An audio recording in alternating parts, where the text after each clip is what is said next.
இந்த உரிமை தொகையை மேம்படுத்தணும்னு நாம் செயல்பட்டு வந்தால் அதுக்கு எதிராக டெல்லியில் இருக்கக்கூடிய ஒரு கூட்டமும் தமிழ்நாட்டில் அவங்களுக்கு அடிமையாக இருக்கக்கூடிய இன்னொரு கூட்டமும் எதிர்வரும் சட்டமன்ற தேர்தலை காரணம் காட்டி அடுத்த 3 மாதத்துக்கு இந்த மகளிர் உரிமை தொகையை நிறுத்த சூழ்ச்சி செய்கிறதா தகவல் வருது. இது வச்சு நீதிமன்றத்தில் வழக்கு தொடரவும் சிலர் முயற்சி செய்வதாக செய்திகள் வருது. திராவிட முன்னேற்ற கழகத்தை பொறுத்தவரை பீகாரில் 10,000 ரூபாய் பெண்களுக்கு கொடுக்கப்பட்டது. தேர்தல் ஆணையம் எங்கேயும் அது தவறுன்னு சொல்லல. ஏன்னா அது ஒரு ஸ்கீமா கவர்மெண்ட் அறிவிச்சு கொண்டு வந்தாங்க. மகாராஷ்டிரால 2,100 ரூபாய் நம்முடைய சகோதரிகளுக்கு கொடுக்கப்பட்டது. அதையும் தேர்தல் ஆணையம் தடுக்கல. இவங்க இன்னைக்கு சொல்லட்டும், இந்தியாவில் வேற ஏதாச்சும் ஒரு மாற்று கட்சி நண்பர்கள் மோடி அவர்கள் ஆட்சிக்கு வந்த பிறகு எங்கேயாச்சும் மத்திய அரசு தடுத்திருக்காங்களா? ஏன்னா தேர்தல் ஆணையத்தை பத்தி நாம பதில் சொல்ல முடியாது. இண்டிபெண்டன்ட் ஏஜென்சி, தேர்தல் ஆணையமும் தடுக்கல.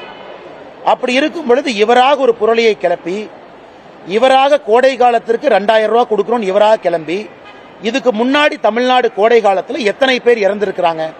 அந்த கோடை காலம் ஞாபகத்துக்கு இல்லையா? 2001, 2 அந்த காலகட்டத்தை விடுங்க. 21, 22, 23, 24 எதுவுமே இல்லாம இவர் 5,000 ரூபாய் கொடுப்பதற்காக கொடுங்க. பெண்களுக்கு போற எந்த பணத்தையும் யாரும் தடுக்க போவதில்லை. 1,000 ரூபாய் அறிவிச்சிருக்கிறீங்க, 1,000 ரூபாய் கொடுங்க. நம்முடைய கூட்டணி 2,000 ரூபாய் அறிவித்திருக்கின்றோம். ஏப்ரலுக்கு பிறகு நாங்க 2,000 ரூபாய் கொடுக்கிறோம். அறிவிச்சதை கொடுங்க.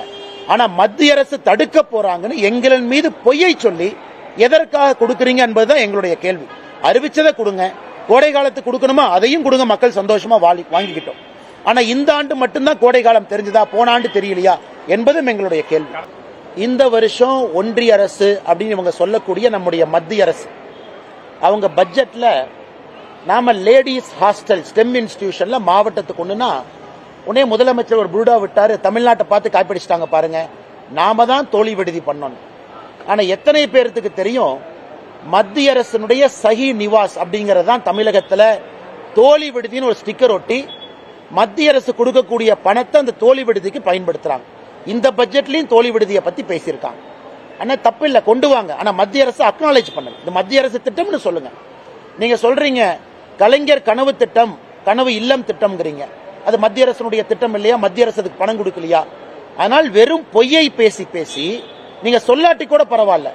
இந்த முறை மத்திய அரசினுடைய பட்ஜெட்ல இந்த லேடிஸ் ஹாஸ்டல்ல இந்தியா முழுவதும் கொண்டு வரும்போது ஒரு திமுக அமைச்சர் சொன்னாரு, பாருங்க நம்ம தோழி விடுதியை எல்லா பக்கம் கொண்டு போறாங்க. இதான் திராவிட மாடல் ஆட்சியினுடைய சாதனை. மத்திய அரசினுடைய சஹி நிவாஸ் திட்டத்தை எடுத்து தோழி விடுதியின் பேரை மாத்தி அதை மறுபடியும் மத்திய அரசின் மீது பழிய போடுறாங்க. அதனால் மொத்தமாக சொல்ல வேண்டும் என்றால் மத்திய அரசு நிறைய கொடுக்கறாங்க.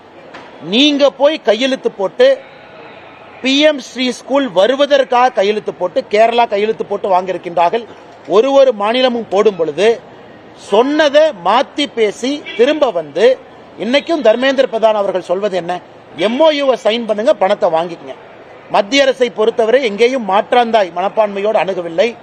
மாநில அரசு தான் வேண்டுமென்றே மத்திய அரசின் மீது ஓர வஞ்சனையோடு தமிழகத்திற்கு எதுவும் வரக்கூடாது. இன்னைக்கு நான் சொல்றேங்க, இதே பட்ஜெட்ல தங்கம் தென்னரசு அவங்க சொல்றாங்க மதுரைக்கு கோயம்புத்தூருக்கு மெட்ரோ ரயில் இல்லை அப்படி, மத்திய அரசுனால மெட்ரோ ரயில் இல்லை அப்படி.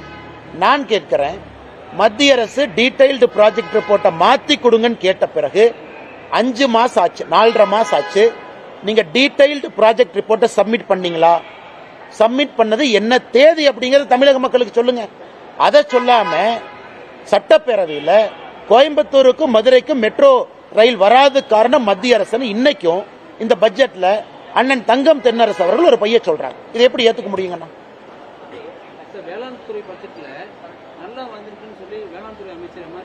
நான் டேட்டா கொடுக்கறேன்னா என்னென்ன ஒரு பட்ஜெட் கொடுக்கறாரு? 3% தான் வளர்ச்சி. விவசாயத்தை பொறுத்தவரை திமுக ஆட்சிக்கு வந்துட்டாங்க, திமுக ஆட்சியிலிருந்து போறாங்க. இந்த 5 வருஷத்துக்கான வந்ததுக்கும் இன்னைக்கு இருக்கக்கூடிய வளர்ச்சி பாருங்க. ஆவரேஜா ஒரு வருஷத்துக்கு 3% வளருது. 21, 22, 3, 22, 23, 3 சராசரியாக 3% மட்டும்தான் வளர்ச்சி இருக்கக்கூடிய வேளாண்மை. ஆனால் MRK பன்னீர்செல்வம் அவங்க எதுக்கு தனியா ஒரு பட்ஜெட் போடுறாங்கன்னு எனக்கு தெரியல. வெறும் 3% வளரக்கூடிய வேளாண் துறை பட்ஜெட், அல்ல வேளாண் துறையினுடைய வயிற்றில் அடிக்கக்கூடிய ஒரு துறைக்கு எதுக்காக தனி பட்ஜெட்? அதனால் வெள்ளை அறிக்கை விடுத்தோம். நீங்க அதிகமா வளர்ந்திருக்குன்னா என்ன வளர்ந்திருக்குன்னு சொல்லுங்க. தமிழ்நாட்டில் என்ன உற்பத்தி? வேளாண் துறையினுடைய என்ன உற்பத்தி வளர்ந்திருக்கு ஓவரால். நான் சொல்வது ஒட்டுமொத்தமாக வேளாண் துறையினுடைய வளர்ச்சி என்பது சராசரியாக வருடத்திற்கு 3% மட்டும்தான். அதை மாத்தி நம்பரை டிங்கர் பண்ணி அந்த வேளாண் துறையினுடைய ஒரு 3 பொருளை மட்டும் எடுத்து அது வளர்ந்ததா சொல்லாதீங்க. மொத்தமாக வேளாண் துறையினுடைய வளர்ச்சியை நம்ம பேசிட்டு இருக்கோம்.